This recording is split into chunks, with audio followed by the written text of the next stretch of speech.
Dear students, now we are going to see the course Signals and System, and the course code is EC3354, and the topic is Fourier Transform.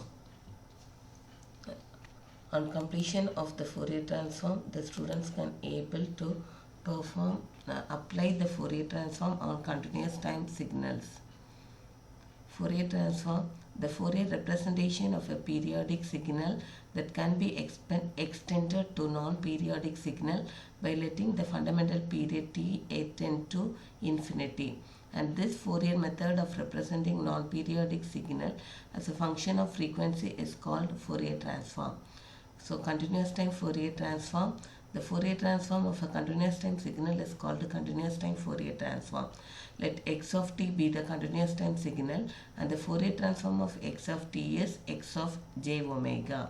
So Fourier transform of continuous time signal x of t is defined as x of j omega, which is equal to f of x of t, that is equal to integral minus infinity to infinity x of t e power minus j omega t into dt.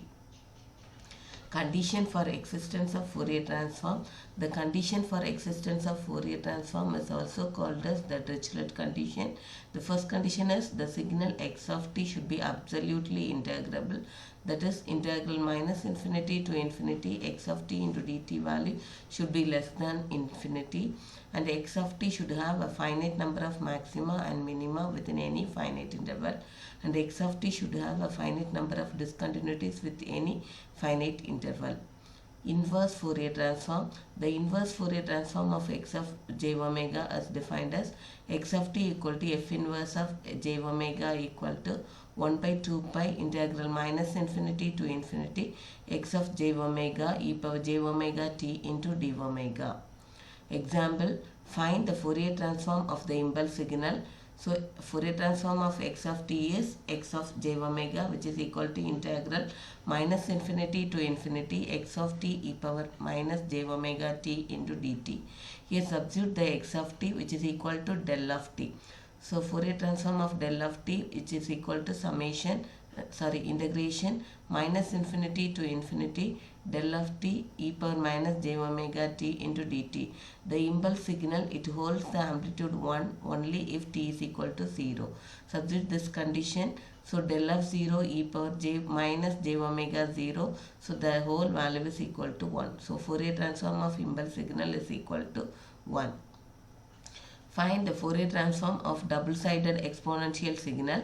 So given the signal is Fourier transform of e power minus a modulus of t. Modulus of t represent the t holds the both the value t value is greater than 0 and t value is less than 0. If t is greater than or equal to 0, or x of t equal to e power minus at, and if t is less than or equal to 0, or x of t equal to e power at. The formula is divided into two, that is Fourier transform of e power minus a modulus of t is equal to integral minus infinity to 0 x of t is e power at e power minus j omega t into dt plus integral 0 to infinity e power minus at e power minus j omega t into dt. So combine this two exponential term. So integral minus infinity to 0 e power a minus j omega into t into dt plus integral 0 to infinity e power minus of a plus j omega into t into dt. Integrate this. So e power a minus j omega into t divided by a minus j omega, limit is minus infinity to 0. Second term is e power minus of a plus j omega